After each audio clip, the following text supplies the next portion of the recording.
Welcome to the Beau Show, the home of faith, family, and freedom.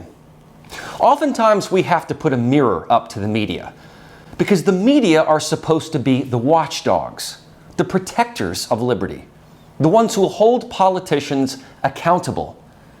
But a responsible question is, who is watching the watchdogs? Do we know for a fact that the media, and I'll say more specifically the corporate media, is actually doing its job?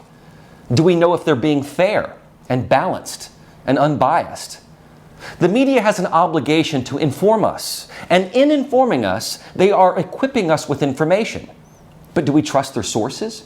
Do we trust those newsrooms? Do we know if they are unbiased? Over time, newsrooms moved away from being arbiters of truth and information hubs.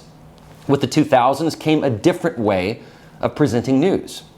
Rather than a just the facts, ma'am approach, cable news media in particular adopted a more commentary-based style, where the personality became more important than the story. The story was subservient to the messenger. Networks that pushed an agenda on either side were guilty of this. But the alphabet networks, ABC, CBS, NBC, were supposed to be the unbiased ones, yet they hid their agendas. There was a blind spot. Those who worked in these newsrooms became a product of confirmation bias. They presented stories that parroted what they either already thought or perhaps what a particular ideological side was promoting. In the recent Twitter files dump from Elon Musk and the journalists who are actually doing responsible journalism, we learned that there was a great deal of collusion between media, social media, and government entities that suppressed various voices, opinions, and even actual facts. The biggest example of this was the suppression of the New York Post story regarding Hunter Biden's laptop. Because of this, the corporate media followed suit and also suppressed or discredited it, including the elitist and historical fixtures, the Washington Post and New York Times. This was also true regarding coronavirus. The media's obligation to be accurate was overshadowed by a cohesive narrative, trusting in Anthony Fauci over speculations that the virus was not a natural one that jumped species. In this respect, the major media did not do its job. It parroted what our health officials were saying and did not investigate. On the cable news networks, it was even worse. I have profiled commentators such as Chris Cuomo, Don Lemon, Brian Stelter, and Lawrence O'Donnell for being deliberately wrong, and in the process, contributing to false narratives that we hear coming directly from the Democrat Party. It was as though that they were Democrats first and journalists second. When stories like Nick Sandmann and Jussie Smollett came along, they were all too quick to drink the Kool-Aid and show only one side of the story. And whether they did so naively or deliberately, they failed to uphold journalistic ethics. And that brings me to Joy Reid, host of the Reid Out for MSNBC. MSNBC is, of course, a subdivision of NBC Universal, which is owned by Comcast. Disclosing this ownership is important. In 1996, when MSNBC rolled out, it featured contributors such as Laura Ingraham and Ann Coulter, who have, of course, been fixtures of Fox News since that time. The Project for Excellence in Journalism said in 2007 that, quote, MSNBC is moving to make politics a brand with a large dose of opinion and personality, unquote. Like I said before, the early 2000s were when the brand of politics became very personality driven. After 9/11, MSNBC added rather conservative personalities such as Alan Keyes, Pat Buchanan, and Tucker Carlson. It seems that around 2008, the beginning of the Obama era, the network started moving hard left, putting the highly liberally opinionated Chris Matthews and Keith Olbermann in anchor positions.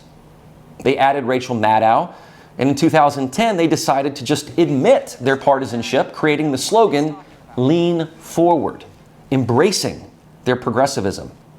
They had been beating CNN, and now they wanted to beat Fox. So they felt that they should be the antidote. But by 2014, the strategy was not working, as their ratings plummeted. On March 2nd, 2020, Chris Matthews abruptly announced his resignation from hardball, effective immediately, after comparing the rise of Bernie Sanders in the 2020 presidential campaign to the German invasion of France. The 7 p.m. hour was hosted by rotating anchors until July 20th, when it was replaced by the Reid Out with Joy Reid. MSNBC has the most partisan viewers, according to Pew Research, with 95% of viewers identifying as Democrats. So, okay, they're preaching to their choir, not a surprise. But it's not just the overt progressivism. It is what many of the hosts are saying that is problematic, like what Chris Matthews said on Hardball about Bernie Sanders. And it is Joy Reid that has taken on the matriarch role at the network.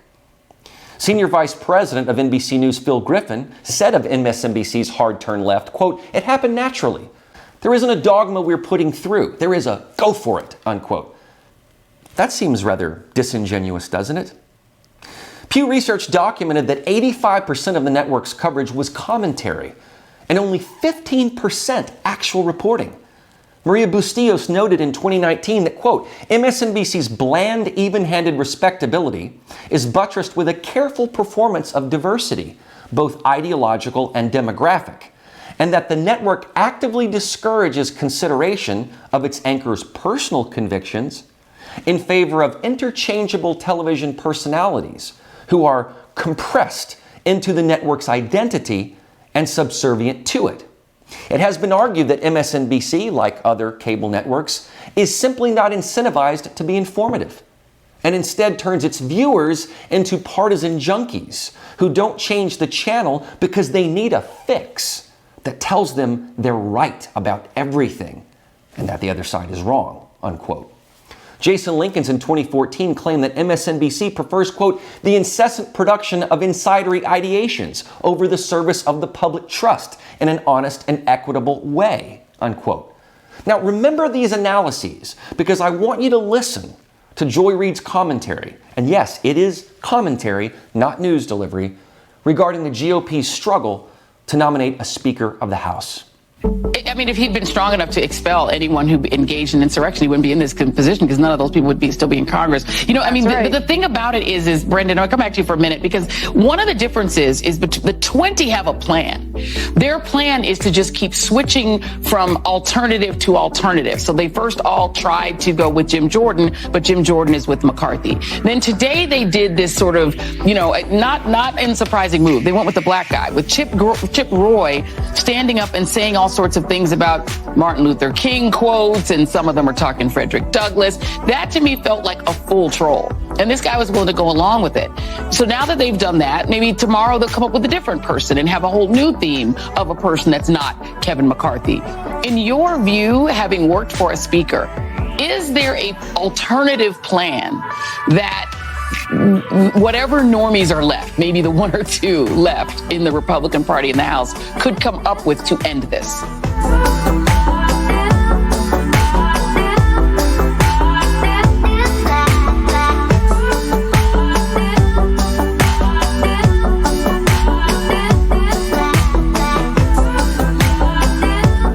Okay, let's go step by step here to analyze this. First, it is clear that she mocks the GOP. She believes that the GOP, not the Democrats, use race in an identity politics framework. So then, what do you call this? You got more questions, but I tell you, if you have a problem figuring out whether you're for me or Trump, then you ain't black. Or how about this one? Look at what they value and look at their budget and what they're proposing. Romney wants to he said in the first 100 days, he's going to let the big banks once again write their own rules. Unchain Wall Street. They're going to put you all back in chains. Joy Reid is using her own prejudicial lens to view the Republican Party. She omits these blatant identity politics, pandering yet insulting comments. So first and foremost, Reid cannot accept that a Republican can be proud of diversity. And with this comment comes bias. She also cannot stand that Republicans quote Martin Luther King Jr. Again, it is as though MLK can only be properly quoted by a Democrat. Republicans are barred. Now, wouldn't that be both partisan and racist at the same time to think that? Can anyone quote Muhammad Ali, Nelson Mandela, or Jackie Robinson, or just certain people? So then Reid goes on to attack Congressman Byron Donalds, a black House Republican, who received some votes for Speaker. Donalds is a pragmatic guy from Florida and has never been used or voted into his position as a prop. So Reid makes the point that because he's nice and large in stature and goes along with the program by presuming there is one, he indeed is the GOP prop, as if he had been made in a Donald Trump lab down at Mar-a-Lago.